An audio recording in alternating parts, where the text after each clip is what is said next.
Oh, we started? My bad. Yeah, What's going on, world? I'm used to the countdown. What's going on, world? It's your boy at Big Game James _36. So this is Big Games B.S. On the road, college football opening weekend. Been crazy. Listen, I've had a great Friday, Saturday, Sunday full of football. Monday is going to be full of traveling, trying to get back.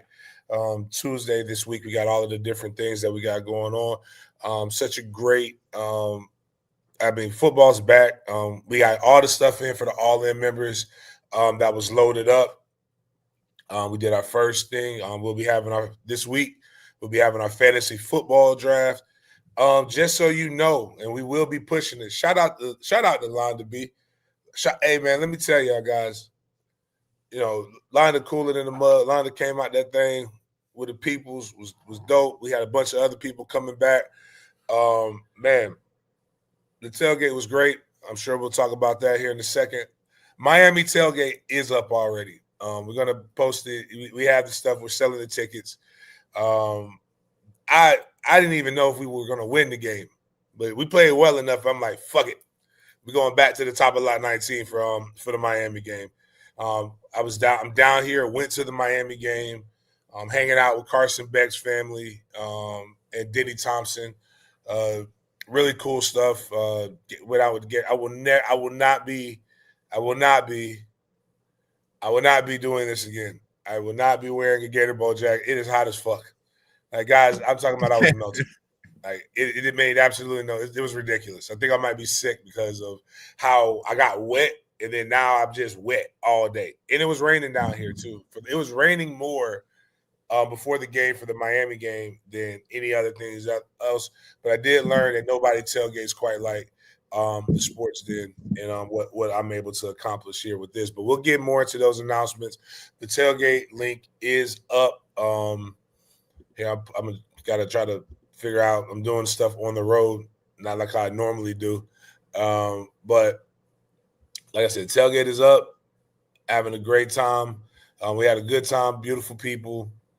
We will be having. I got to put up the tailgate for the Jaguars game as well. We already got 2 tickets for that tailgate already sold. Let's shout out to Johnny Cotton.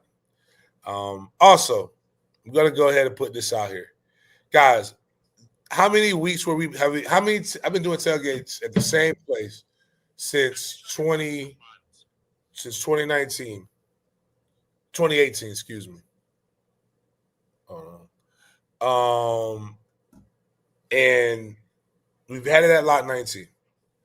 We talked about lot 19 all summer. All summer. And for people to say, I didn't know it was at lot 19, I don't know where lot 19 is. Like, bro, like we're giving you all the cues that we could give you. If you don't find lot 19, man, that is on you. Like, I don't know what to tell you, but we're gonna do it again. And we'll break that stuff down. But let's go ahead and start this show off the same way we start every show off with a good, solid word of prayer, which all of you people probably need due to the debauchery that you just. You already know what time it is, dog. Thank you, God, for another day. Thank you, God, for another day. Thank you, God. God is great. All the time. All the time.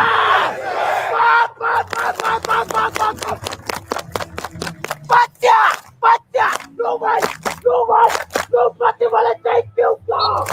Thank you, God.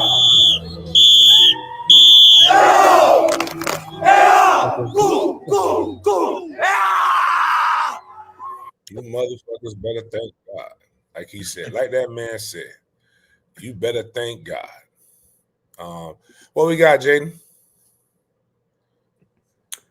All right. Good morning, everybody. Welcome to a morning edition of Big Games BS here on Monday, September 1st. This is your first time here at the show. It's called Big Games B.S. because we bring the good, the bad, and the BS of the sports world to your screens, eyes, and ears. First things first, we have a quick MFTK segment to discuss with high school football recently kicking off. Then we're going to recap our FSU tailgate before getting into the nitty gritty of the game itself, the upset in week 1 by FSU. Then we're going to talk about some other notable week 1 college football matchups, scores, and stats. Before touching on a little bit of NFL news, while finally wrapping up this show, with our Big Games BS segment, bring the scope of the conversation outside the typical football world. Got some interesting stories ranging from tennis to food. So, majority of this show today is probably just going to be recapping week 1 since the NFL season is going to officially start this upcoming week. So, first things first, let's get the MFT segment out of the way. Mandarin University recently played Atlantic Coast this past Friday, and it was nothing short of a beatdown. Got the score right here for you guys. Let me add it on the stage.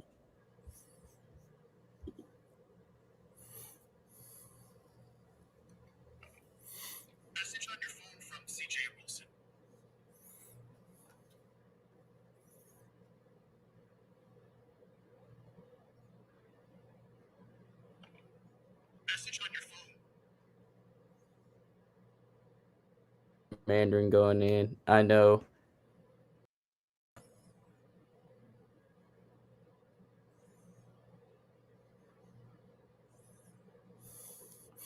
Are you looking for the score? Oh yeah. So my bad. I thought I was waiting for something else. But yeah, 54 to 16.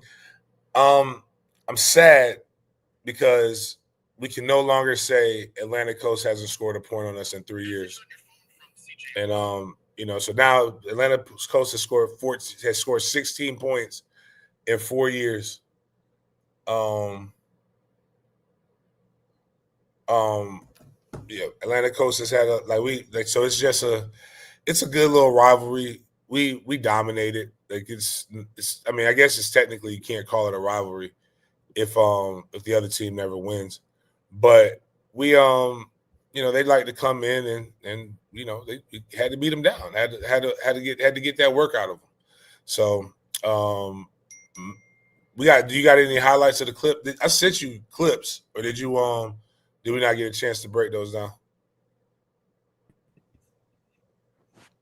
I got one clip specifically of Okay, well that's beef. pretty much though. Everything else was just this kid is just it's. I don't understand why people are still trying this kid, but he's not the best in the world. If it's what I'm thinking it is.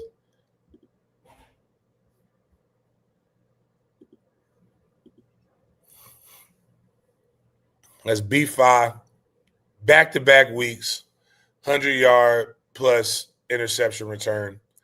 Very, very, very bothersome. Is it considered bullying or being mean to a child if I break this all the way down? No. You said no? Okay. So the kid on the other team, the kid transferred from Mandarin to Atlantic Coast the middle of last season to not be a starter. He was mad that he wasn't starting at Mandarin and did not get a starting job here. He's technically sacked. He should have just if you look at it, he should have been down. The bitch just threw the ball, threw it right. There was nobody over there. It's fourth down, and I'm mad because the reason why Aiden didn't play quarterback is because he didn't run our offense. He always wanted to throw the ball, and he always screwed my running backs over. My running backs had 246 yards rushing. Our goal is 250. Right now, he just literally took 100 yards away from my running backs. Because once you do that ball to this joker right here, he went to the house on a receiving touchdown, punt return, and an interception return in a game where it was already over. They weren't going to win. It made absolutely no sense. And if we play this one more time, watch some good old school 90s to early 2000s football. Now just watch Bryson and watch the side. Go to the sideline. and you're going to see a kid disappear. Oh, damn, they blocked it. They blocked it. The kid got cracked back and probably should have been he might be I knew he was better than Jamie, and that's saying a lot. I never thought I would say he might be better than Drake. Like, to be better than Jamie and Drake at the same damn time is crazy. But yeah, so it was good stuff. If we go to strikeout photography, you can see all the stuff. He actually made one play that made me have to pay attention more, and it was called back. He actually technically had 4 interceptions. But 3 of them got called back. But one of them, he covered the field and just dove out and made the interception. It was crazy. Every week he does something that makes you question your gene pool and why you don't look that good. So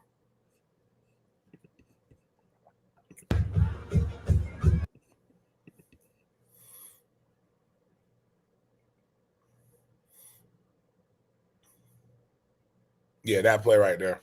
I couldn't believe he made that one. I didn't think it was. They called pass interference on 20. So, but yeah, man, a lot of stuff from Mandarin University. Oh, just Jaden, if you can go pull up the channel real quick. We pull up the channel. We did stream the game. It took us a little bit, but you can go to the Recruit app to stream it, or you can just come here to Den Media Group. And we had the game, man. It was so clear. It looked really, really good. I was impressed by it. Like right there, you can see the recap if you want to go watch it. Right there, the Mandarin Mustangs there. You can see a little bit. Like, we actually had a play-by-play and color commentators. We'll be doing that again this Friday versus Sandalwood. Unfortunately, it's going to be another blowout, but we will have another game where we are streaming it. Then we will have Bradford. The game starts at 6:30 p.m. Should be really, really good stuff. I'm excited about it. Cannot wait for all of this. Now that we got our MFTK section out of the way, let's recap the tailgate at the top of Lot 19 this past Saturday. So this was the tailgate of all tailgates. We got a quick recap right here on CJ Wilson's X account. We have a quick video just to show you guys what you missed if you guys were wanting to come to the tailgate. The crowd, you got cheese there, tequila, dub. Man, we had FSU administration come through. Jeff Cupper. We had a lot of guys come through. The food was good. The ribs were good. Shout out to Peachy Bros. Shout out to my boy Cheese with True King's Crab. We had the game up there.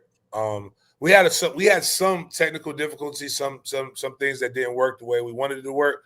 We will get all of those cleared up. We will have multiple TVs next time at the tailgate. We will get all of that shit together. Don't know what was going on, but we won't have that happen again. But we will have it for the Miami tailgate. And it was great. It was a good game. Good vibes, good atmosphere. I'll say this: my Alabama fans are some of the most respectful fans of all time. They act like they've been there before, so you don't have to worry about a lot of the trash talking and stuff. They're just good people, good quality people, man. So great time. This is what you're going to expect from a big game tailgate. So Carolina Panthers, Jacksonville Jaguar tailgate should be just like this. The Miami tailgate will be this times 10. Big games. Big game, big happenings. We're all about that. So, shoot, I'm hungry all over again, man.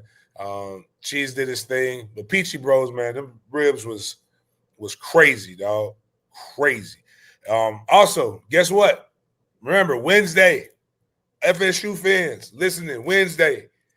I know this isn't as big of a game as East Texas A&M, but if you want to win tickets on Wednesday, like shout out to the people in the chat right now. If you got them tickets, let me know how you felt about them. They should have been good seats, but we got that. We'll be giving away tickets also to where are we giving them? What's the game after that? To Tulsa or Kent State, whoever the hell we're playing. Some ass team will be giving tickets away to that as well. Then we will be giving away tickets to the Miami tailgate. It's always the Wednesday before. Not Miami tailgate, the Miami game. Man, have anybody checked out those StubHub seats already? Man, them seats going for crack prices right now, man. Miami doing their thing against Notre Dame, us doing our thing against Alabama, made sure everything was going trending in the right direction.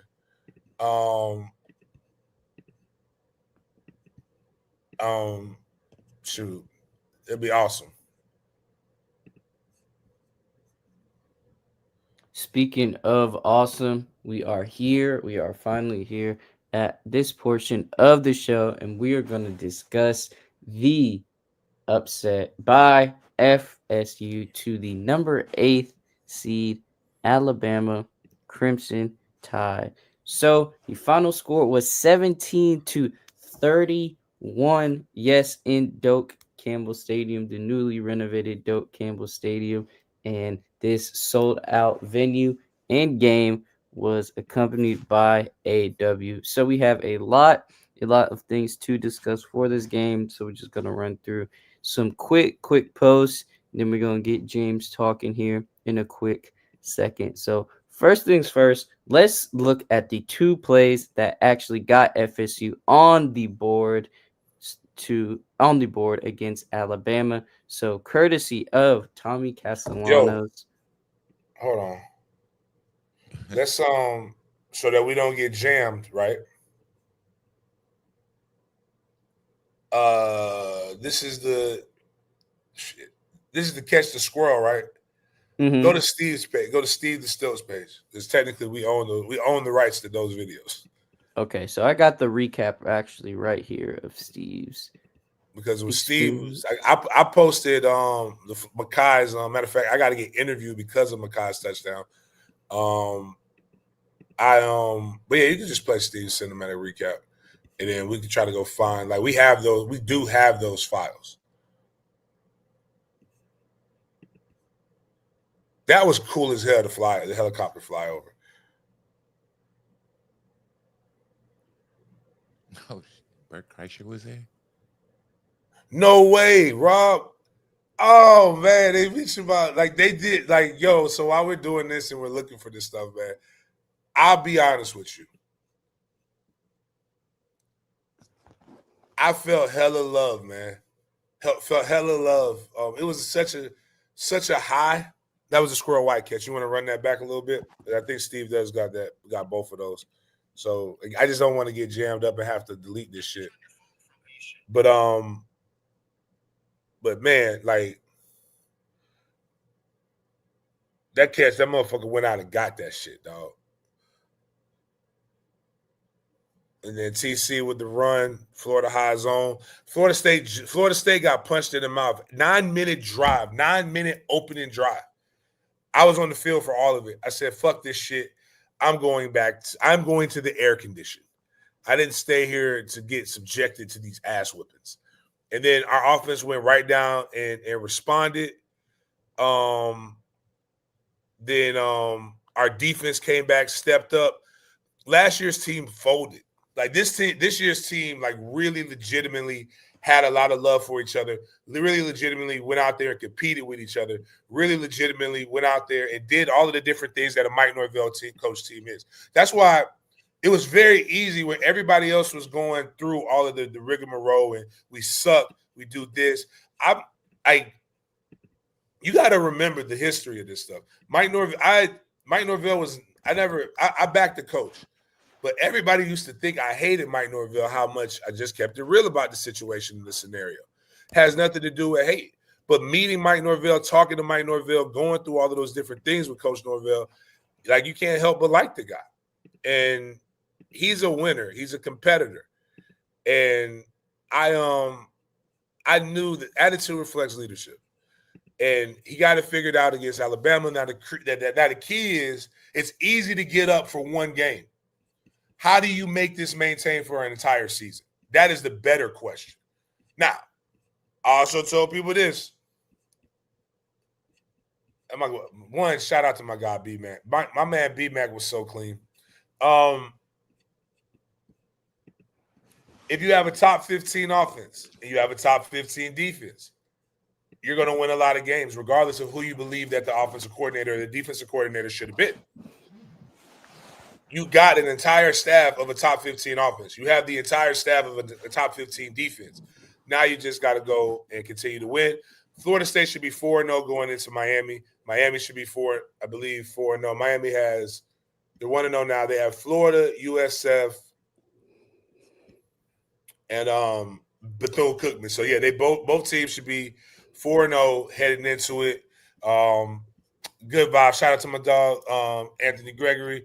Came through the tailgate. We got to get him back in Tallahassee for the Miami game. Again, dope atmosphere, dope game. Got to do it. Got to get it back on the show again sometime this week.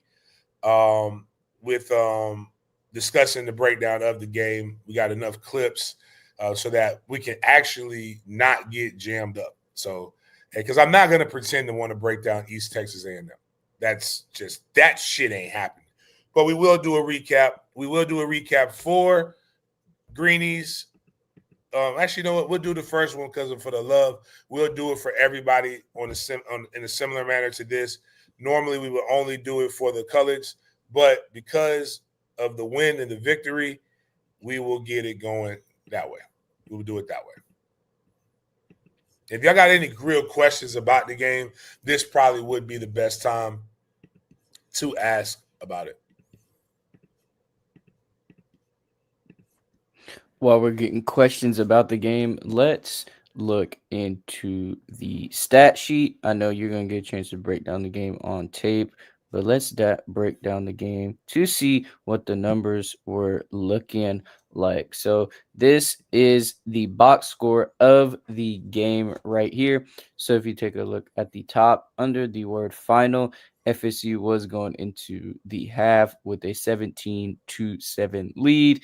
FSU scored 7 in the third compared to Alabama's 3 points. And then lastly, they both scored a touchdown in the fourth quarter, which FSU still had the lead. So let's talk about Ty Simpson from Alabama. Started off the game pretty slow, I might add, but he ended up going 23 of 43, throwing for 254 yards, averaging 5.9 yards per throw with 2 touchdowns. Not too many rushing yards for the Alabama offense. They were held to just 87 yards on the ground with 29 carries, an average of 3 yards a carry. But we had this on the receiving end. Jeremy Bernard did his thing, getting 8 receptions for 146 yards, averaging 18.3 yards per catch. Then you have Ryan Williams, who didn't have the best of games right here, catching 5 passes for 30 yards as well. Ty Simpson had a fumble as well. Now let's get into the FSU numbers. So Tommy Castellanos went 9 of 14, throwing for 152 yards, an average of 10.9 yards per completion. And then he also had 78 yards on the ground as well with 16 carries and a rushing touchdown, averaging 4.9 yards a carry. He gained, I think it was 230 total scrimmage yards during this game as well. Your boy, Mr. Danzy, had 3 carries, 56 yards, and that reverse touchdown right there. And Gavin Sawchuk, 6 carries, 28 yards, and a hard touchdown from him.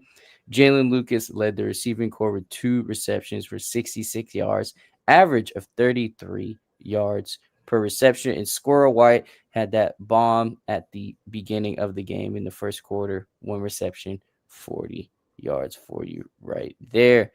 Now, James, let's get into your famous saying, top and turnovers. So if you take a look at the time of possession for each of the teams, pretty much the same, only matter of a minute less difference between them. But we did have a turnover, a muffed punt. That was kind of a shaky point in the game. Alabama, their quarterback, had a turnover as well. But James, they got out physical, man. And the penalties right here show that the refs had made it a little bit difficult for Alabama. 8 penalties, 70 yards. They made it difficult for themselves. But man, we had way more rushing yards from there, as you can see right there, and more total yards as well. So, man, just an overall dominant performance from the Seminoles. I just want to take the time right now to tell everybody how beautiful y'all are right now. Have you looked at the YouTube, Jada? It's still going crazy on Twitter. I need them to come over to the YouTube, but like I'm not gonna cry about the YouTube. I knew this was gonna happen after a win, so I just want to pause on that real quick. The time of possession, the fact that it got closer, 9-minute first drive almost is what Alabama had. And I was like, that's tough to compete with. Now, there's a lot of questions in the chat about how good the defense was. I mean, how good the line was. When you look at how the defensive line played, Tony White's defense in that 3-3-5, if you go back at what I was really impressed by with them at Nebraska, do you realize that Nebraska did not have a rushing touchdown scored on them at home last season? It is very difficult to win when you have to throw the ball. And a lot of Simpson's passes were scramble drills. And so while these guys they're going to get that fixed. 43 passes is not going to win you a game. They controlled it. Now, what I would like us to do is be able to – Simpson was a little bit more elusive than I thought he was going to be. We got to get him. We got to get more sacks. But they were doing a good job of bottling him up, making him have to move his feet and continue to do things and make him threw off his completion percentage, which was really, really good, with a wide receiver that we thought was going to be – we didn't think 5 was going to be that guy. We were looking for the sassy salamander. We thought little finger paint. And he had it. When I knew it was going to be good when I heard that the quarterback suffered from anxiety, and my man came with a plushie, and it was his like he needed something to hold that I could help him out. And I'm like, yo, my man's, this is not the sport to play where you need when you need things like that to help. Like, it was crazy. But like the thing that, I saw somebody put in the comments that, 24-17 is a lot closer game than what it looked like. Well, Florida State had a chance to put the dagger in them. We fumbled the damn punt, and I think it was just a thing where Jalen Lucas should have just not tried to field it. The great thing that happened with it was that Florida State did not play their best. They made some key mistakes that normally will kill you in a game. But like, but everybody collectively made plays that mattered. Thomas Castellanos will now propel himself to one of the top quarterbacks because he won a game that mattered. My youth, Mekhi Danzy, he made a big play in a big game that mattered. I said it, and this is why I'm getting an interview. 20 years ago in Doak Campbell Stadium, a Florida High Seminole scored on Labor Day against a top 10 opponent. That's what needs to happen. And the machine was there, Bert Kreischer. I geeked out, dog. I kept seeing him. You ever meet a famous person that's like real good, and then they remember you? Like he saw a lot of people, but then when he saw me with Gene, he saw me everywhere he saw me, he kept talking to me, man. I was like, yo, I feel like somebody. I am the machine. But we got to just clean some of those things up, but to come out of there with the first game and on the first look with the emotions, like I got to go back. I'm not an emotional guy, so I got to go back and re-look at it. And I'm not even going to lie to you. I share with you guys on this podcast. I put it on my Twitter. Not on my Twitter. I put it on Facebook. I didn't put it on Twitter. I didn't even really get a chance to truly enjoy the game because when we'll go back into talking about it, but we were taking a knee, and anybody who's been at Doak Campbell Stadium, right? You know what you don't have? Good reception, good cell phone reception. Like if you're not gonna get a call from Doak Campbell Stadium inside of Doak Campbell Stadium. But I did get a call. My grandmother passed on Saturday. She died as we were winning the game, and kind of threw me off. Didn't really want to be around people. My grandmother's one of my. If you guys have listened to the show enough, you know how I feel about my grandmother. You know a lot of the stuff that a lot of the things that I do in life, or a lot of things I emulate are like her. But to get that news while you're trying to celebrate, like, I ain't gonna lie, I bitched up. I know she was probably calling me a pussy in heaven or wherever, because that's how my grandmother talked to me. And I'm over here like I'm breaking down crying.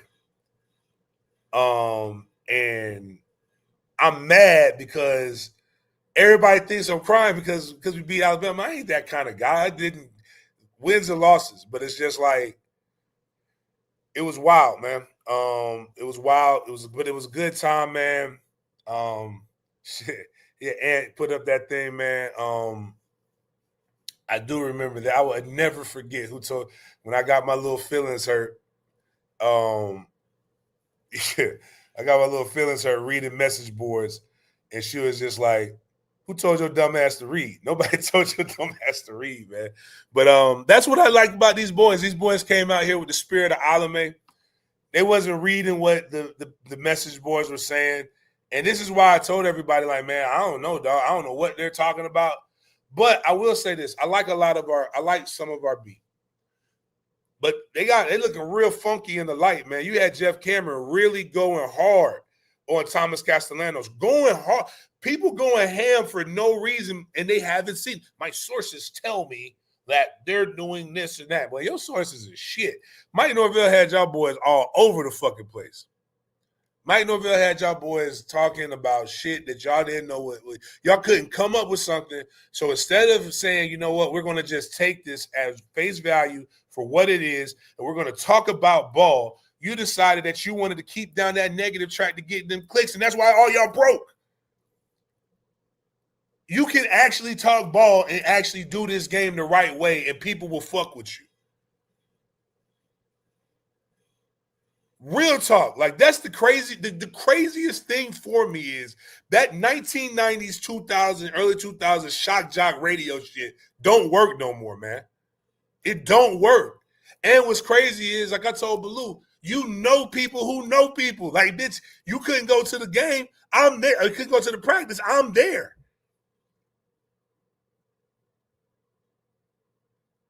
Like, all the recruits saw it, everybody else saw it, but the crazy part is, and at the end of the day, the people who needed to believe were the people who needed to believe. Shout out to Juice Cryer.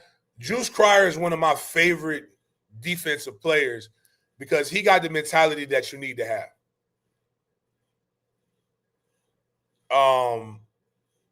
And B-Mac gave a great bar. Perfume smells good, but it's poison. Don't drink the perfume. I love that. I loved that quote. That quote was amazing. And it is the same capacity they have to love you, the same capacity they have to hate you. And you have to make sure that you keep the main thing. And Tag actually had a quote: "Is it keep out the noise and keep together?" Because a lot of people don't know what you're going through, and they can only relate to what they've read. I told you guys like that. I think Wilson is his name. The DB from Houston, stud. Quindarius Jones had one of the greatest penalties that you could have. I ain't mad at his penalty. His penalty was dope. I'd rather give up 15 than 6. I'm trying to think who else was who else was epic on that defense. That just I'm gonna go back and look at it. Shout out to my dog. So I told you guys on this show because the beautiful thing about covering the NFL is I know GMs and I get a chance to talk to people and go into the combine every year. You meet people. Oh yeah, my bad, Blake, my pilgrim. Y'all was hating on everybody. Been hating on my pilgrim. I had to hit him with the him. Usman is just really really good. Blake ain't a bad ball player. Blake just got hit. Blake just had to get hit with that him that one time. Nothing wrong with getting a little him. Ain't nothing wrong with getting a little Jesus in you every now and then. Blake made some big plays. Linebacker play stepped up exponentially. Shout out to my dog JP. Shout out to my dog Ernie Sims. Rawls has been playing real good all camp. A lot of guys that we talked about. But I told you guys earlier this year. Matter of fact, I went to go pick up Devin Respris when he got the job. We're driving back from Jacksonville to Tallahassee. I said, "Hey, my dog said I'm coming in town. I need to get a ride back to Tallahassee." I said, "All right, man, no doubt. I'll get you." We got on the flight. He was talking about his number one priority was keeping Farmer and keeping Jackson. And I said, "Cool. You want me to get you as accurate of a draft prediction as possible?" He said, "Yeah." I said, "Okay." So I called my guy, and he told him, with his size and measurables, all he has to do is do one thing, do something, and his draft stock will elevate. He'll be a first-round draft pick. I came out and said this is why he's going to stay. Everybody else knows everything, but nothing. The craziest part is y'all see me. Y'all see where I be at. I be at the Super Bowl. I be at the Combine every year. Y'all see where these cats don't be at. And y'all listen to the cats that don't be at nothing. Matter of fact, those cats love when I'm wrong every now and then. But as I told the one guy, if I liked or quote tweeted or retweeted Clay, Beason, Lazy Eye, if I did that shit every time that they were wrong, all my tweets, all my Twitter account would be about them. But I don't have time for that.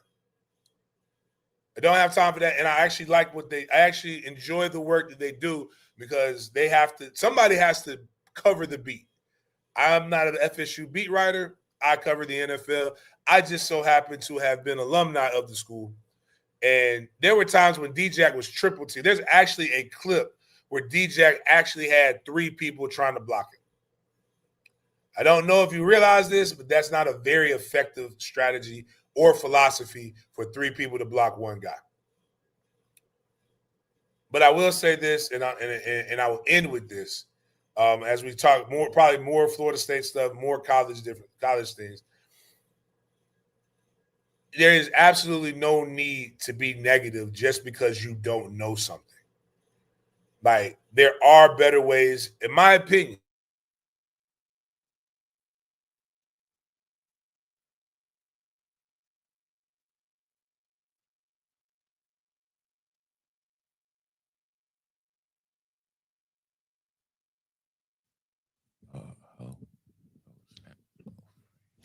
All right, so we're going to just recap some of the other stats as well that I didn't get a chance to get into. So let's take a look back at the box score and talk about the defensive side of the ball for the Seminoles. A lot of people in the chat have been showing love to the defensive side of the ball. So we're going to name some players who did their thing. One of the most talked about players after this game is Earl Little Jr. He led the team in tackles with 9 total tackles, 4 solo tackles, and 1 tackle for loss as well. Next, you have Justin. My bad. Jaden, am I there? Am I back? Yes, you are back. Let me put I don't James know why back up on I the got to use my screen. personal hotspot, but try to connect me to this bad-ass Marriott Wi-Fi. But yeah, anyways, I'm glad. I was tired of talking about other people. They were getting on my nerves. But go ahead, Jay, to keep doing what you was doing.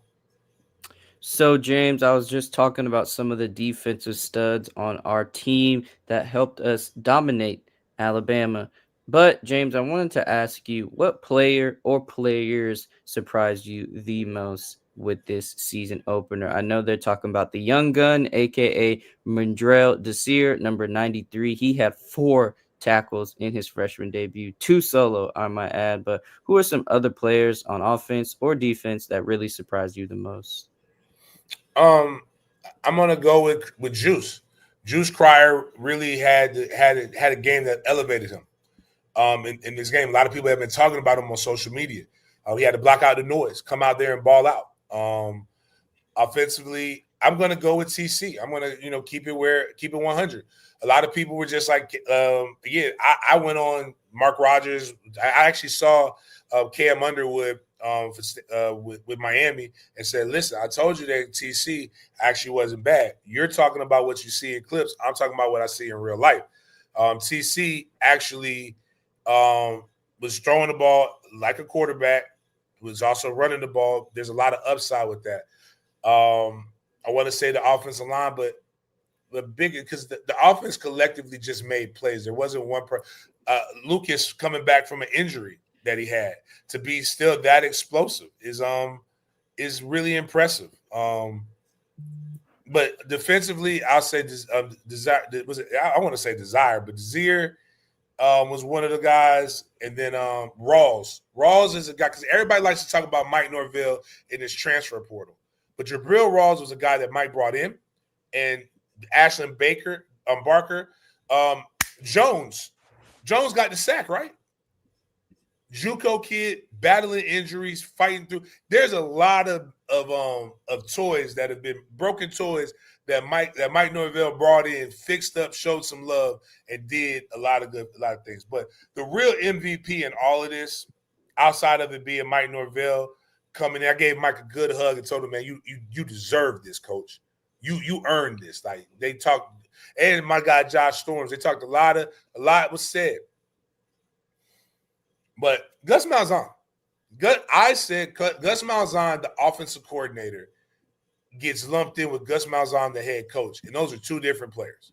Two different coaches.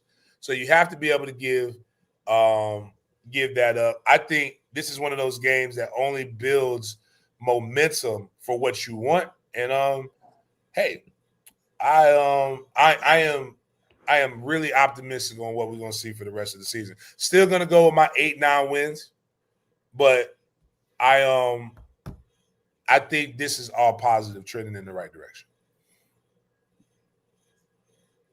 Shout out to the Seminoles, and we're going to touch on a little bit more information surrounding this game. So we're going to head to some Alabama news first and foremost. Let's get this statistic out of the way because it was very, very surprising when I first read it. So Alabama just suffered their first week 1 loss in 24 years, according to College Football on Fox. So with number 8, Alabama's loss to Florida State, just want to repeat, the first week 1 loss in 24 years in Alabama history. And then Fanatics, they had to put the Thomas Castellanos picture right here. Quote, they don't have Nick Saban to save them. I just don't see them stopping me. Man, it's crazy when you put it into the atmosphere and it comes back to you. But can we I get it. It's Bama. We all feel that way, right? Come on, man. We all feel that way. Have some more FSU love right here, courtesy of Lee Corso. Even though Lee Corso was picking the Ohio State head, he still showed support for his alma mater on ESPN College Game Day. You can definitely define this as the epitome of standing on business because you see the Alabama logos at the bottom of your screen. Everybody had Bama winning except Lee Corso. We're actually going to come back around to Lee Corso in a little bit, but man, his pick ended up being the right pick, the correct choice, and I was happy to see Lee Corso supporting his boys on ESPN College Game Day. So we got another important photo for you guys, courtesy of Melina Myers, and this has been going viral. LeBron James even quote tweeted it, and so many sports fans had members of their past, present, and hopefully of the future So we got two Seminole legends in this picture. One's in the background a little bit, and then you have a potential future FSU legend if everything goes right. You see P-Dub right there in the middle. Then you see right behind him that boy, Mr. 4 himself, Dalvin Cook, celebrating the TC reign at Dope Campbell. Man, dope picture. Melina's getting so much love. Huge shout out to her. But James, this is something you need to get framed in the house, man. This is one of them classic FSU pictures in the making. Shout out to my dog Pete. My dog Pete was everywhere. We gotta get Pete a personal golf cart. That's what Pete needs. But yeah, man, he was on this. It was crazy. Is that was the first drive, right? So I was doing my Gator Bowl stuff, and I told Pete, I was like, man, I'm going upstairs, dog. He's like, you sure, JC? You sure? You sure you gonna go upstairs, dog? I'm like, man, I'm hot, dog. I don't want to be out here. And we're gonna get out. I'm like, man, we done gave up a 9-minute drive, bro. I'm gonna lose in the air condition.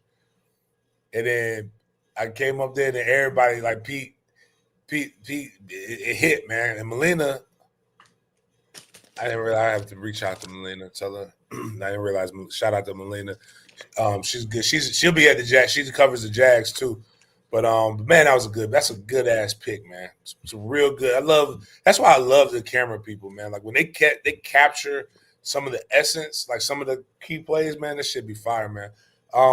We got CJ in the chat. Okay, let's bring CJ up. Let him give his thoughts. My brother CJ with Dope Talk. Make sure y'all check out. That's one of the hottest podcasts. Again, stop going to these people who not giving you nothing. We just got CJ Audio, who not giving you much real breakdown of stuff. They're just giving you takes to be able to get views. And let's just CJ, what's your thoughts on the game, brother? CJ's Pops. Shout out to Pops. Pops was at the tailgate hanging hard. Pops got active too. I saw Pops moving shit. So he wasn't just there to just drink and eat. Dog. Pops was there doing some work. Yeah, definitely, man. Shout out to Pops. He been trying to pull up the last few tailgates. It just hasn't lined up. He's probably gonna come out to the monument as well. But yeah, I apologize for not being able to be on camera. I'm moving with family and stuff, shaking hands and kissing babies. But yeah, bro, I was very impressed, and I really didn't see this coming. Just how dominant we were on both sides of the line of scrimmage. Like we really imposed our will on those guys, and a good indication of, I guess, both sides of it. So they had like 55 rush yards that first drive, 32 the remainder of the game. So we're talking about that sounds like an adjustment, dog. 95% of the game, like a huge adjustment, right? And also that shout out to the nuts of Mike Norvell, that 4th and 2 or some shit on like our 35 on our 30, which was nuts. He always does that crazy shit, right? But just the play we ran, it wasn't no trick bullshit. It wasn't no anything, no window dress. And it was want to line it up, run directly at you, want to get these yards, and that's exactly what they did. So and also that Sawchuck run, he had like 3 motherfuckers on him that he's pushing on through himself before he actually gets to the end zone and have some other guys help with him. So, and you just saw a old brand of FSU football. Like from my perspective, man, that shit like an old brand of FSU football. And you were in the stadium, man. Shout out to Dope, shout out to the fans. Brian McFadden spoke with him after the game. He said that's the loudest he ever heard, Dope. And that's crazy. Yeah, so check. I don't know that that's what tripped me out when I was telling people I'm a ground. CJ, that was loudest when I scored against Miami in 05, dog. That's fucking crazy. And I was at that game. And so I said this to myself, that 05 Miami game was the loudest game I've ever been to. That was like the 10-7 game, right? Yeah. That was the loudest game I've been to personally. So for you to say it was louder than that, it's crazy. Like on the field, it was louder than that. And Oklahoma was really loud when we played them. I missed that one. Yeah, I missed that one. But like it was just like I was telling people they don't understand. So we removed seats, but technically we didn't. That I know that makes we removed the Gen Pop seats, but you still like it. So it's not 85, but it's probably still 75,000 people that are in there, even in those rich people seats. And that wasn't gonna make a difference. That's what I'm trying to tell people, man. Like you got Oregon State, what Austin's just like 55 to 60. And it's now like if you got passionate fans, this, that, and the third, and if the situation is right, like I had no question in my mind that Dope was gonna be dope. But to hear those guys, and is it Damian Harris that got the running back from Bama? That's with B Mac and Danny Cannell. Yeah. bro, he said that, playing, he was in the stadium and whatnot, playing at Alabama. He said that shit really rivals Alabama LSU game in Death Valley at night. And that was very high praise coming from him to play in that game and to say, Death Valley at night is, considered one of those venues, one of those ones. But at the same time, it reminds people that Doak is a hostile environment as well, too. So shout out to the fans, man. Doak, when we on one, like, see, a lot of people don't, so I can just tell you, and B-Mac can tell you, when you play in the league, right, and you start going to these different places, everybody's like, man, I hated playing against y'all. Or I wanted to be, man, I hated that shit. And, like, that's what everybody says. I'm like, dog, that shit, I was like, bro, what can I tell you, dog? There's nothing, ain't shit like it, dog. Like, just to be able to run out on the field and that, man, like, dog, that shit fire, bro. It really is. So I was impressed with that. And from the play calling standpoint, dog, Gus a motherfucking man. Gus was in his bag, man. And like he tweeted, it seems like old times. And I've been saying this shit all off season. I feel like we was catching Alabama at the perfect damn time. And against Alabama, who would you want to call plays? It wouldn't be no other person I'd pick other than Gus Malzahn. And he showed it. He was real creative in the play calling. Got a lot of guys open the pass game as well, too. Man, that end around with Makai Dansley, and Makai did a hell of a job, being the great athlete he is and making that run. But the fake, I guess, motion around Jade, I think you saw the play with Gunnar Hansen. He pretty much acting like he was pulled, but pivoted back to be the lead blocker for Makai. Man, that shit was amazing.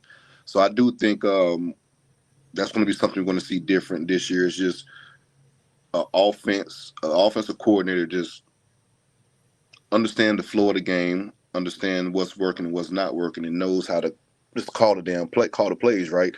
And TC, he brings a different dynamic. He really does. Like, you see that in Alabama, we talk about the star rating and all that type of shit. They're top 2 in the country. He was still different from those guys on the field as far as the way he moved and how quickly he moved once he decided to go. So that's going to be a big dynamic as well. Really impressed with Cromwell. The limited reps he did get was really nice. And yeah, we just out Pittman. Oh, Pittman's a football player. He's a football player. Does all the little things. That block on the hole, on the Jalen Lucas hole. And also Jalen Lucas, you see that dynamic on offense, so what he brings to the table. So you have 2 guys that can pretty much score at any point in the field in Dansley and Jalen Lucas. You have TC with the running ability that he brings to the table. Square White can take the top off the defense. And then, of course, we didn't see Deuce too much because, like you said earlier, the game plan at that point didn't warrant it, but he's your do it all at 6, 7, this, that, and the third. And we're not even getting started at Tony White. Now, he's probably the guy I've been the most excited about the most. And Tony White and what he brings to the table. And you saw that shit. I want to give you something on Deuce, though. So if we could go back and watch the Makai touchdown. Hell of a block. Watch Deuce block. Mm-hmm. Like, Deuce had that dude in hell. Hell of a block. It was crazy. Like, it was just the things that don't show up in the stat column that are required to win games like this. That's why when I think Jaden was like, who's your overall MVP on off? I can't give you one. Because they just all did something that I'm looking at that were amazing towards all of it. It was an overall great team win. And then being in the locker room, I forgot to tell people. So I don't know if y'all won any of them, but I got me about four of the little rocks, 4 of the breakups from the rocks. I had to.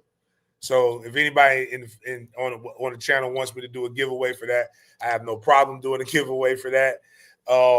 Yeah, that's dope as hell, man. But listening to Mike talk, I got it. It wouldn't upload, but Mike was preaching. Now, Mike get on that. Mike could be a evangelical preacher if he wants to. He could be Joel. Oh man, he's not as. He doesn't speak in this type of cadence. But, Mike just gets in that thing. He's very Southern Baptist. We're going to climb. We don't give a piss about anything but the climb. And then, the only time Mike get me nervous is when he get the stuttering, because I know Mike don't got his words together. So he get the stuttering to get the line a little bit. But he didn't have to lie that time because he knew he came in that bit. He knew.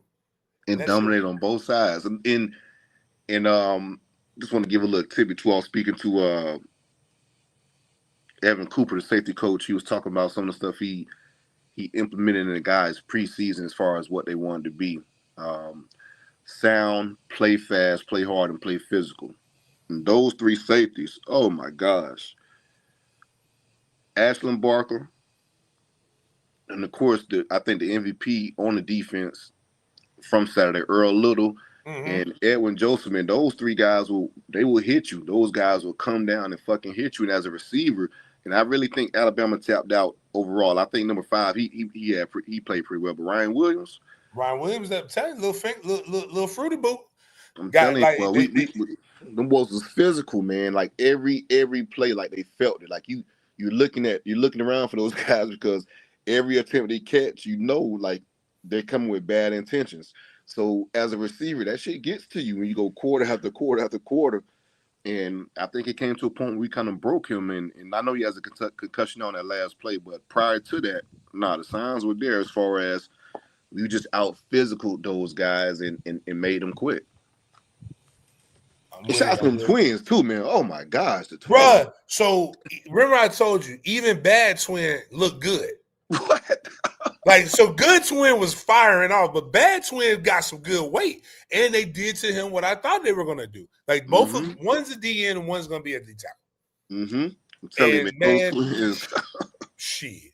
Again, what it comes down to is we missed on key guys last year in the portal. Right now, all of the guys that we brought in, we didn't like. We hit on right now.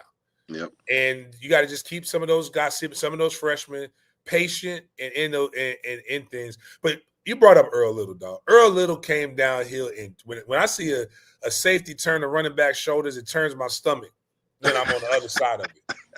Like when I'm on the right side of it, yeah, that's how you're supposed to play. But like I'm like, come on, dog, that shit ain't supposed to happen, dog. But Earl came down that thing. I was like, ooh, all right. He's playing more confident. Yeah, I think he's more healthy, and I also know he has something to prove against this. Definitely, he had a chip on his shoulder against those boys. But I do agree, the more reps Earl get, the more games he play. Like he's just going to get better and better. But the thing I love about it, like he don't discriminate. It don't matter how tall, how big, how much you weigh, what position you play. Like he coming down on your fucking offensive lineman as well too, man. Hey, bro. I told people at the Jacksonville practice, I took a picture. I think I put it in the group chat. I said, hey, man, if they ain't doing nothing, y'all keep talking about storms. If that secondary ain't doing nothing, them niggas doing squats. Right. Like them boys' legs was out. Huge as hell, man. Listen. I was sitting there like, hey, man, them boys look like I said, I don't know what's going on here. But we got to take a quick break. Sorry about that. We got two $20 super chats. We like shout out to you put that life of Bill up there again. The safety for Bama that flipped from FSU was talking about us last year. Danzy blew by him on that touchdown run. Poetic justice. Okay, the only thing we got to do is get Jit from Georgia back. That KJ that flipped and go to the Allen. Get KJ in the portal. Need to holler at Xavier Griffin too. See if you want to still be committed to Bama. Got to get them. And $20 for the win. See y'all in Tally for the Miami game. Boy, Allen, you was out there thing getting active, boy. I bet that tailgate, man. It was good seeing you, brother. Yeah, man, just that dang Ryan. I can't talk about him too hard because I don't want the community after me. But five from Bama was a motherfucker. I ain't gonna. Oh yeah, and Proctor ain't what they said he was. Yeah, nah, but he put belt the ass on Proctor too. But dog, it was just because we got some other things to make sure we get on to. But man, it was just refreshing. It was great to see everybody. Family reunion atmosphere. Y'all don't hear from me. Y'all go hear from my brother CJ. CJ, what was the tailgate like? Because did we have TVs at the tailgate? We had TVs at the tailgate. Hold up, but this is how it's different in Tallahassee. When shit don't go right, you know what we can do? We can make sure it don't go left. We can correct. We got the people. We got the connections. So again, it's just a phone call away in Tallahassee, and we'll make shit happen. So we definitely had TVs for the tailgate. It was streaming the Florida State Miami game, of course, and at that point in time, while streaming the Florida State Miami game, we're serving shrimp, we're serving crabs, we're doing that type of deal. But oh man, the tailgate itself was crazy, man. It was a great vibe, and just to hear all the people come in and say, "Hey, man, I appreciate you for doing this, man. It was this, it was that," and this is a tailgate to where a lot of people got scared away because of the rain at the tail end of the week. but it was beautiful out there. We did get some rain, of course, during the game, but the tailgate itself, man, it was one of those ones. You guys going to see when we put out more content. And as far as like you say, it's a dope boy reunion. You're not going to get this many FSU players in one place at one time. Like it's just not going to happen. So if you want all your memorabilia signed and things like that, I'm telling you, that's the place to be. Grab your ticket. But it was definitely a great vibe, man. Somebody said they shouted us out on the broadcast. Oh, really? And Corey Simon came up. Yep. Jeff Cup came up. When I hit the field, D-Ray was like, we got to figure out how to get you closer, or we got to figure out how to get our guys there. He's like, it's just real tough, but we want to be able to support it. So like that's what I was saying earlier. It's good to have you on. I was going to talk about more. I've never heard them say that before. So that felt great. Like just to even know, because they saw it and it's kind of different. Like this ain't cheese hamburger. Now we didn't have we got to get the cheese for the cheeseburgers. I am upset about that. We'll get that.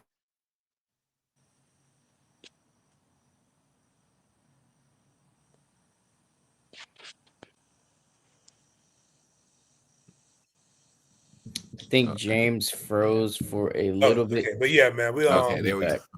We'll get it more, but we gotta get to the other stuff, CJ. But I'm gonna get you on later this week too, so we're gonna chop it up about the game. Definitely, man. Glad just had to chop it up real quick and jump on with my brother and talk about the game as well. And also, just like I said, the shit you do, give yourself your flowers, man. You put the tailgate together. It was running around doing this, doing that, and then you had to do your duties with the Gator Bowl as well. So shout out. I ain't doing that shit for Miami. No. We can't do that. We hanging Miami game. You ain't do that in Miami, bro. Fuck that. We hanging. You see, the thing is, you saw Florida State, you saw Miami on two separate events, so you don't need to see it again. So we good. Yeah, man. But we'll talk about this Miami game here a little bit later. But all right, CJ, man. Make sure y'all check out my brother CJ Wilson, Dope Talk podcast, one of the best Seminole podcasts out there, man. If you're not listening to Dim Media Group and Dim Media Group affiliates, man, what are you doing with your life? Get some real content, man. Real content, real people that's also going to help you experience the real game. Everybody else think they're bigger than you, and they ain't never did nothing. So make sure y'all go check out my brother right there as we get into the rest of this show. What else we got here, Jaden? All right, let's get into some funny moments from the game before getting on to the week 1 matchups that were most notable. So you reposted this photo on your social media account, James. I thought it was pretty funny with the logo change dispute going around this country, and looks like similar thing was happening in Bama. Yeah, definitely doesn't taste the same. I can tell you that much. The hash brown casserole is out. Dober is a good coach. He's just not Saban, and he's got to. It's hard to not be that way in the South. Like you gotta adjust, and like it works. Avocado toast is good on the West Coast. It's just not good it's not good in the deep South. Nobody want to eat no damn avocado toast, and that's basically what it is. During the fourth quarter of the game, as FSU was getting closer to a W, this Alabama fan was caught on camera with an ultra in his hand, looking sadder than ever. Despondent. This is the best part. They got a coloring book. They made like a little coloring thing with this. Like, so I'm gonna get it I'm gonna get Kai. Yeah, I'm gonna get Kai to color, and we're gonna put that up there. Hilarious. Wanted to share that with you, even though most of the FSU fans probably saw the video circulating around. But we're gonna move on from this FSU section. 2 more college game recaps. But after this quick update for the fans of the FSU football program, now we have news regarding Ethan Pritchard. So FSU football posted this statement at 9:30 a.m. this morning saying that Ethan Pritchard is in critical but stable condition in the ICU at a local hospital after suffering a gunshot wound last night while visiting family in Havana, Florida. The Pritchard family is thankful for the support from so many people, as well as the care from first responders and medical professionals, and asks that their privacy be respected at this time.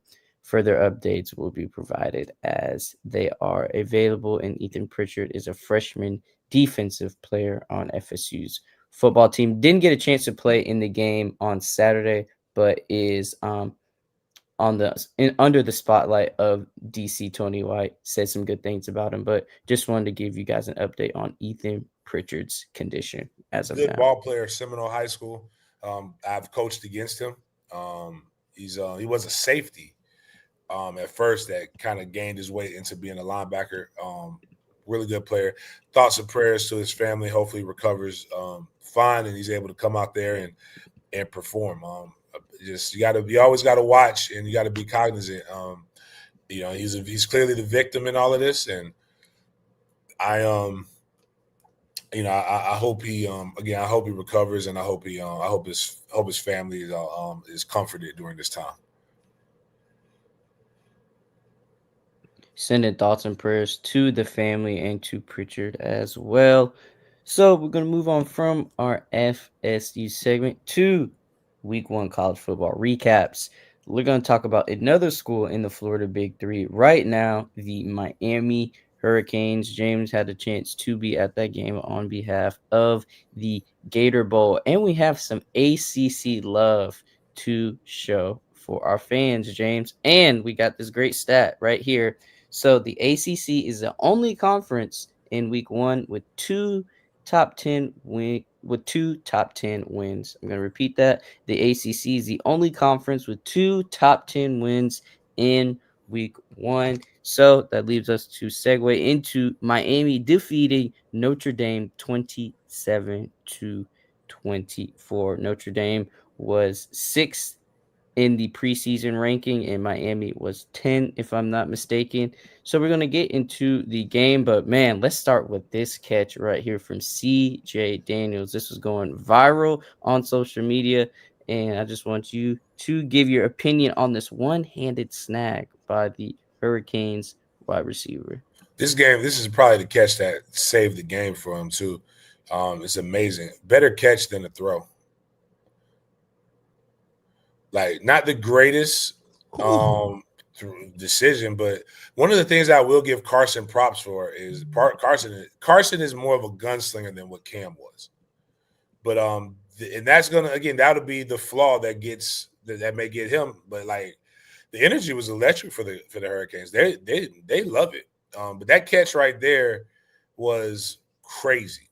And that probably should have went with the Notre Dame defender. Probably should have went and attacked the ball a little bit more. And there were some times where, and I'll say on both sides, where you rather be lucky than good.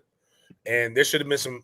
Carson probably should have thrown 3 picks that game, but Notre Dame's quarterback should have probably thrown a couple more too. Especially the last interception that Miami got. Did you see that one where the ball hit the wide receiver's foot?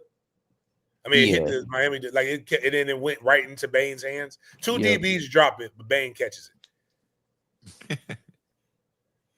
But it was a good game. Miami has some really, really good things that they should be. Their defensive ends are, and again, Notre Dame's supposed to be known for their line. The pressure that they were able to put on that quarterback, you've got to be able to move. The problem is that kind of does bode well for a TC if they're able to if they're able to not let the pocket collapse. He'll be able to find an outlet, and his speed is a lot different than this Notre Dame quarterback. But that Notre Dame quarterback, the drive where he went down to score to tie the game, like, I was a little bit nervous for Miami at that point. He definitely showed a lot of promise when he had that game-tying drive. Just wanted to shout out some stats from this game, some notable stats. One of the biggest factors of this game was the quarterback play. CJ Carr for Notre Dame went 19 of 30, 221 yards, 7.4 yards completion, 2 touchdowns, and 1 interception. Had 11 carries for only 16 yards, though. Carson Beck, 20 of 31, 205 passing yards, average of 6.6 yards a throw. and he raked up 2 touchdowns, 2 carries for -2 yards on the ground. Malachi Tony actually led the Hurricanes in receiving. The freshman right here had 6 receptions, 82 yards, 1 touchdown as well. That kid is a problem, dog. Yes. That kid is nice. Like we like you talk about a guy who made a name. Like he made some plays. Reggie Wayne, the Miami Hurricane wide receiver and legend, said he reminds him of a young T.Y. Hilton. Thought that was pretty interesting comp right there. So we're gonna get I saw Ed, man. Ed Reed dapped me up. It's funny, man. Oh, shout out. So here's something for Miami fans. Luke, got something for y'all. Hey, if you want one, I can't wear this, but hey, this is not a Florida State pod. I just happen to play at Florida State. This is supposed to be love for everybody. So if you guys are a Hurricane fan and you become a colored, I will personally ship you one of these things, or if you request one, we can get you one of those things, man. Like I got a couple of them out of Carson Beck's suite. Yes, I said that right. Carson Beck has a suite, and 6 Points does as well with Denny. Gonna get a deep dive into some notable team stats that decided the game. So with the time of possession, Miami had around 7 more minutes of TOP, and Notre Dame had 2 turnovers compared to Miami's 0. Even though Miami raked up more penalty yards and 1 more penalty, Miami had more rushing yards but less passing yards. Miami still creeped out with more total yards compared to the Fighting Irish. And the Notre Dame Fighting Irish were 4 of 9 on third down compared to Miami's 5 of 14. And then Miami decided to go for it on fourth down twice while having a 50% completion rate for the game. Just wanted to give you guys some quick facts. And James, any words before we get into some more notable week 1 matchups from this Miami and Notre Dame game? 7 minutes of top is elite. Shout out to my dog Bert for that comment. Hey man, if she can't get it done, if they can't get it done with 7 minutes of top, man, they don't know what they're doing. Get them out of here.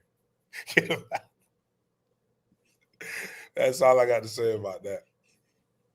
So we're going to get into some more notable matchups during week 1 of college football. We're going to start with the 12 o'clock game between the reigning champions and the number 1 ranked Texas Longhorns. So Ohio State ended up defeating Texas 14-7, a very, very low scoring game.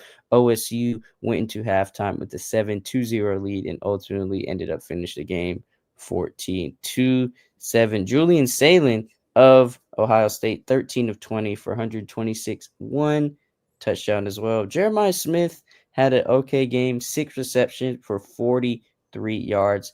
And Arch Manning, a highly anticipated quarterback, went 17 of 30, 170 yards, 1 touchdown, 1 interception, 10 carries for 38 yards as well. James, I want to know your opinion on the Arch Manning train. Where do you stand since he did face off Ohio State, very good team, in the season opener? What could you take away from his quarterback play, from his IQ, just from his decision making when he's facing? I think it's like, again, I hate that people are acting like nobody's been saying Arch Manning is a part of nepotism. Like, it's just like anybody who's listening to me, like we've been bashing Arch Manning since he was in high school in recruiting. Like he's mid, and he's only getting what he gets because of who his peoples are. And yeah, I don't really like. I mean, he's got measurables. He's just not that great, but he's a nepo baby, and he got put in a situation where he got exposed and he could get better. But like outside of that, like I don't like any of that stuff. I think he's mid. Talk about the next game. I gotta go run and grab something real quick. All right, so we are going to talk about some more college football scores as we recap week 1. So we're going to just go down the scores list right here and talk about some notable games as well. Penn State defeated Nevada 46-11. They're looking to claim that number 1 spot in the new AP polls, with Texas's loss to Ohio State. And next, we have the Battle of the Tigers, Battle of Death Valley, if you will. But the ACC team came out short. That is LSU versus Clemson. So Clemson ended up falling short to LSU 10-17. So we have Cade Klubnik going 19 of 38 for 230 yards for 1 interception. And then we have Garrett Nussmeier going 28 of 38 for 230 yards with an average of 6.1 yards per throw in 1 touchdown as well. This is a pretty low scoring game between the Battle of the Tigers right here. And let's get into some team stats to see why LSU came out on top. LSU had way more total yards than the Clemson Tigers, had a little bit more passing yards as well, but the rushing disparity is great for this game. They had 108 yards compared to Clemson's 31, and Clemson only averaged 1.6 yards per rush. However, but James, you can see that top at the bottom, 15-minute difference between LSU and Clemson. Man, that indicator right there, direct indicator. 15 minutes of top is some stamina. You got to have some stamina to be able to continue to do that, man. But like, shit. They're Clemson. The K Klubnik and Arch Manning were supposed to be the 2 top quarterbacks in this year's class. It just proves that you got to continue to keep work. You got to continue to get better, and you got to put things around them. Cade is still a ball player. I just think they don't have the Mufasa kid no more at running back. Do they? Let me double check. So the running backs for Clemson are right here: Adam Randall, Tyler Brown, TJ Moore, David Azumame, Kate, and the running back they had last year was a lot better, but still gonna be tough. Clemson at Clemson, we get them early enough to where it's a quality win. It's just what we have to really understand as a family. Media is media. So right now, media will probably tell us that Alabama wasn't a good win, but they'll say for us, they'll say Florida State was a quality loss for Alabama. That's how they do shit. So like they're gonna hype it, but Shadur had a lot of love, just not in the NFL community. But Arch is a part of the first fan. It's a pedigree of quarterbacks, but I definitely don't think he's that good. Gonna recap some more scores right quick. Marshall did get defeated by Georgia 45-7. Oregon, who's ranked number 7, defeated Montana State 59-13. And James, a former quarterback of yours, got some playing time during the Florida and Long Island University game as Tramel Jones ended up getting 12 passes. He went 12 of 18, had 131 yards and 2 touchdowns as well. You want to know something wild? 1 year ago to the day is when he broke his ankle. And I just wanted to put this out there because I know people are going to listen to this. And this is me going back into my Mandarin bag. The quarterback we were supposed to have last year played in college. There's a certain school that keeps saying we're ducking them. Name me the notable thing that any of their alumni has done. That their senior class. Again, it's good program, good. Just stop that shit. You sound stupid. Yes, just to repeat, Florida did defeat Long Island. 2 touchdowns, right? Yes, I just want to repeat. Tramel Tramel's stat line for you again to include his rushing yards as well. He went 12 of 18, throwing 131 yards, an average of 7.3 yards per pass, raking up 2 touchdowns as well. He also had 5 carries for 14 yards, which makes an average of 2.8 yards per rushing attempt as well. So, yep, those were Tramel's stats. Then we're going to talk about some more games, going to recap this. Not too much more games to discuss as well when we talk about these ranked matchups. SMU defeated East Texas A&M, an FSU opponent, next week, 42-13. Kansas State barely beat North Dakota, 38-35. Oklahoma beat Illinois State 35-3. Texas A&M defeated UTSA 42-24. Indiana beat Old Dominion 27-14. Ole Miss defeated Georgia State 63-7. Iowa State destroyed South Dakota 55-7. Texas Tech did their thing 67-7 against Arkansas Pine Bluff. And James, we were hoping for an upset on your big games parlay, but Fran Brown came up very, very short. So he lost to Tennessee 26-45. I was not expecting this game to end off like this, but man, Fran Brown had a harsh welcome to this season with a SEC matchup in Atlanta, I might add. So, man, this was not a close game for the Orange. Whew. Fran done pissed me off, man. He We made me mad.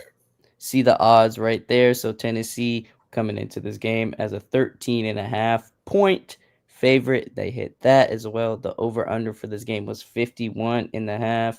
They completely zoomed past that. And the Tennessee Volunteer money line was pretty low with minus 650 compared to Syracuse's plus 425. So you can see on this column in the shortened team stats column right here, Tennessee have 495 total yards compared to 377. Then we can just skip to that turnover section right there. Syracuse had 2 compared to Tennessee's 1. Then just scroll all the way to the bottom, James. You see it right there. Possession difference, 34 minutes compared to 25 minutes, over 9 minutes of top. You got to get top. That is so. The theme is every ball team needs at least 7 minutes of top.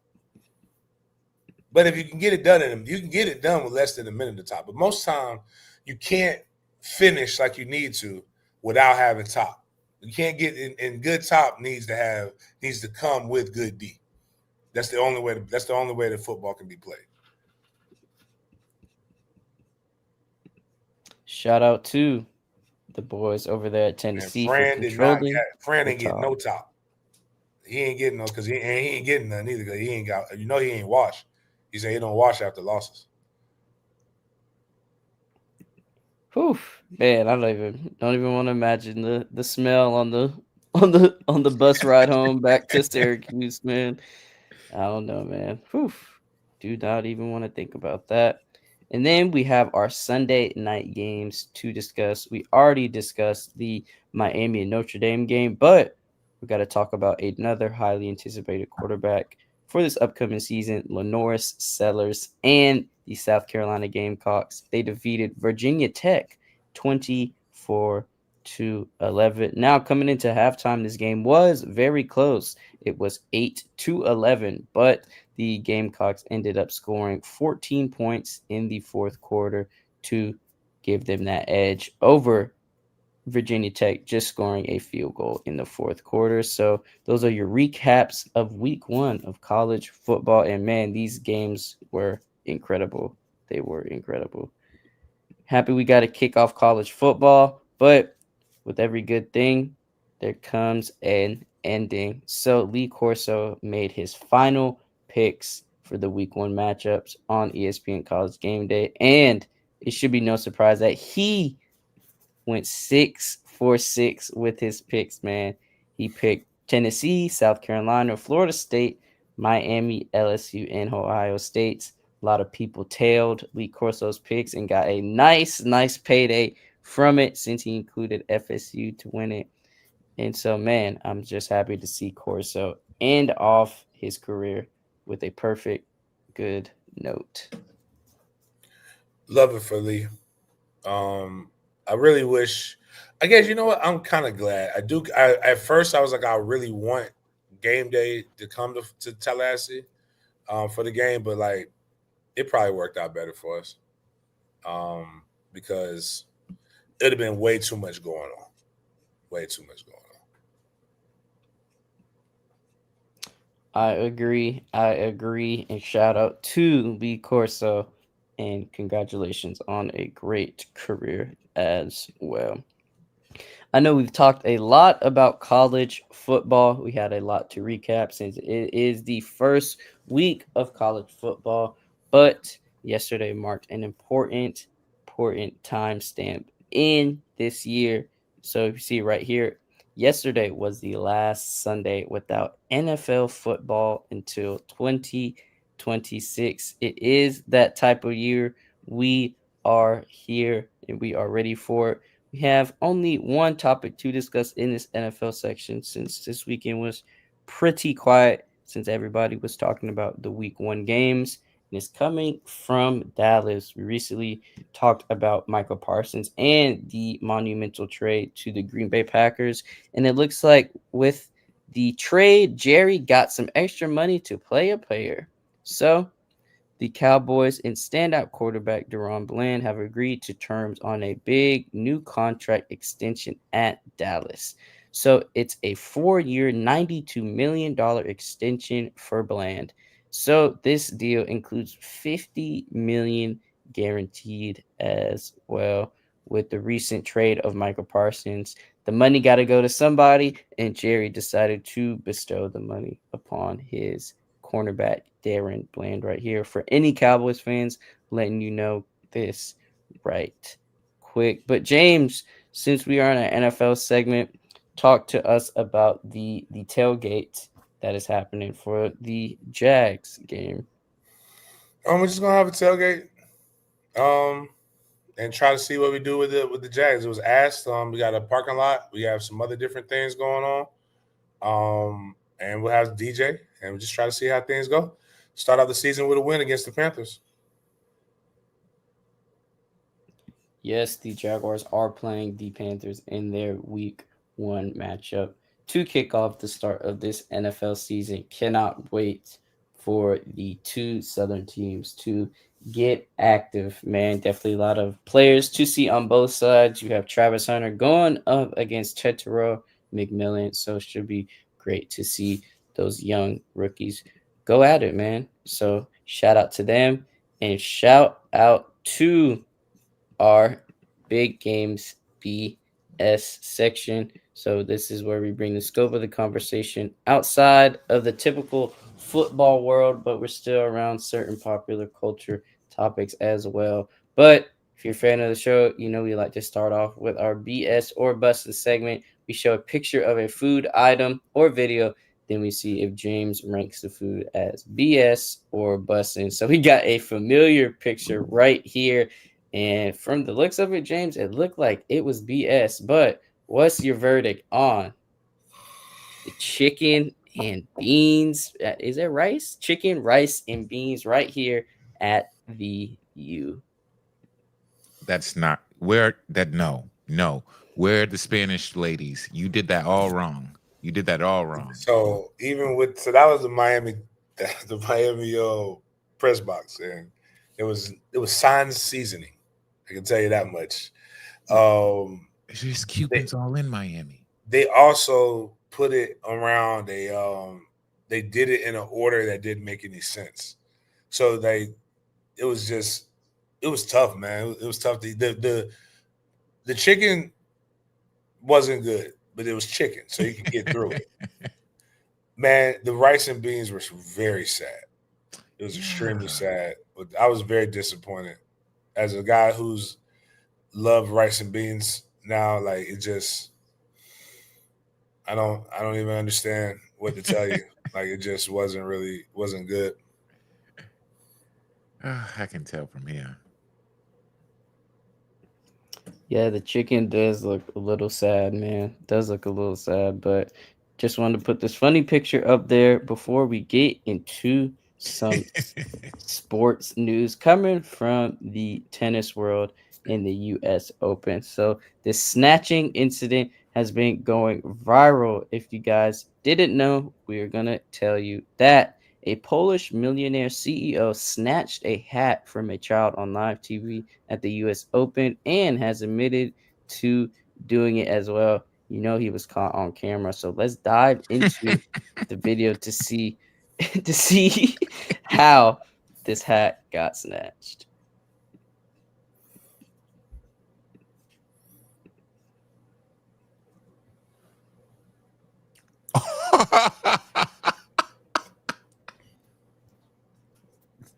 MFTK for real.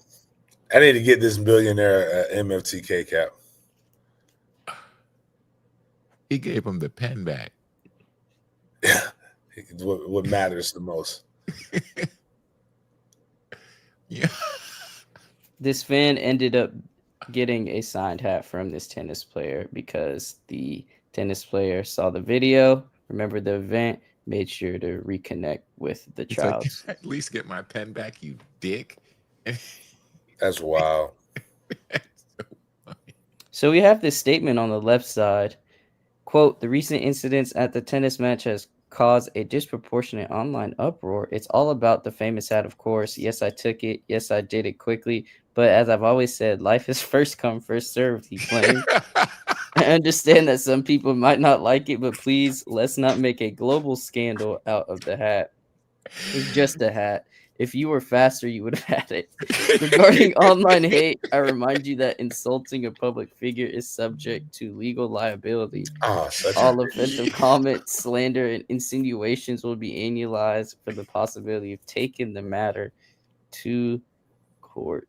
Is he doing I was a cool bit? with him at first because if you're gonna roll with the MFTK, then go all out. But then you want to sue people because they're like because you're a dick.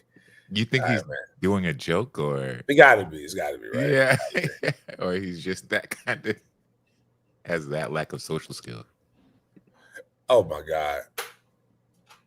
Is this for real? The Ty Simpson thing? Have y'all seen that? I know we're going backwards. Apparently he made a promise. Oh Lord, I hate when players do that. Don't do that shit. You got your ass whooped. Just keep it moving. But nah, this is crazy though. Doubling down, man. So his name is Piotr Cezarek. So he's a Polish CEO, and he snatched the hat from a child after tennis player Kamil Mashrak handed it into the stands during his victory. Obviously, this incident went viral. And the tennis player later tracked down the boy named Brock and gifted him new signed memorabilia, turning the controversy into a tale of redemption and highlighting issues of privilege and sportsmanship. You gotta. He learned a valuable lesson about life. You gotta always remember the golden rule. He who has the gold makes the rules. And like people get paid, like the more money you make, the more you get to snatch stuff from people. So it's not right, but you know, hey, I was cool until that last comment. The last comment was just like, I'm like, all right, man, you a ho. But maybe they do stuff different in Poland. Hey, life is all about taking chances, I guess. His words, not mine. But we have this video coming from Hershey Park revolving around a man rescuing a boy from a monorail. So on August 31st, 2025, at Hershey Park in Pennsylvania, a young boy wandered onto an elevated, non-operational Capital Blue Cross monorail track, reaching heights of about 20 feet, causing panic. So a man identified in reports as John Sampson climbed to the track, guided the child to safety, and reunited him unarmed with his family. And then we got the video for you guys right here.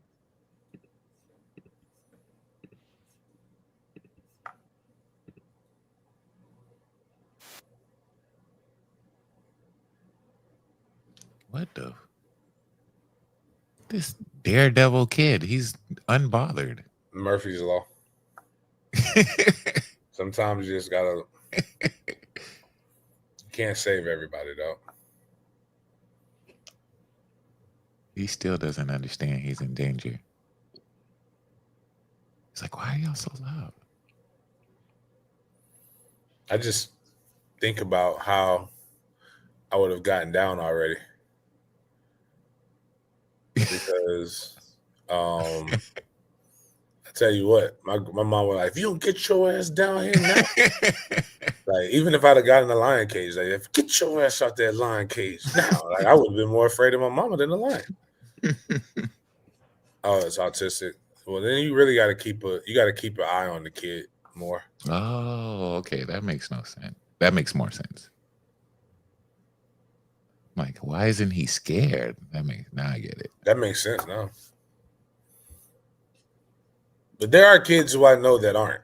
And like I told y'all on my trip with Kai to the zoo, and the kid kept leaving, I'm like, you about to let natural selection just take this kid out. Because there wasn't nothing wrong with him besides he was bad. Shout out to John Sampson for rescuing the boy at Hershey Park in Pennsylvania this past weekend. I know this is going to be a pivotal point for sports fans. Week 1 football just started this past weekend. Now we got week 1 of the NFL regular season starting this season. So, James, as we conclude the show today, do you have any last words to the listeners? I know we got a lot in here today with the dub, like you said, following the FSU dub. Any last words to say to the viewers and listeners and fans out there? Nah, man, just appreciate everything. Appreciate the support for the tailgate. Tailgate tickets for the Miami game is up. Tailgate tickets for the Jaguars-Panthers game will be up here soon. We'll have different stuff. Make sure you check out the streams for Mandarin University. We play Sandalwood this week on Friday. Wednesday's show, we will be giving away tickets to the next FSU home game. I think we play East Texas A&M. We'll make sure we give away tickets to that. Outside of that, appreciate you guys for chopping it up with me. We will see you guys next time.